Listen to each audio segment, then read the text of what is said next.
শিলিগুড়ি নিবাসী শ্রী মাখনলাল সরকার সবরই প্রতীক্ষার মতো দীর্ঘ প্রতীক্ষা।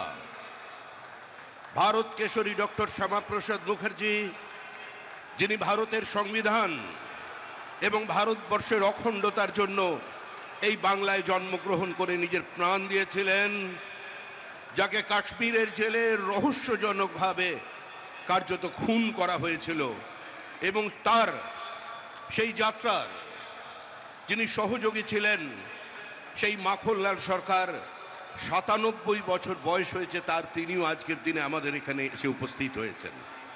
শ্রী মাখনলাল সরকার তারপরে দিল্লিতে একটি দেশাত্মবোধক গান গাওয়ার জন্য দিল্লি পুলিশ তাকে গ্রেপ্তার করে। কংগ্রেসের সরকার নিয়ে যাওয়া হয় বিচারালয়ে। বিচারপতি বলেন তার উকিলের পরামর্শে যে ক্ষমা চান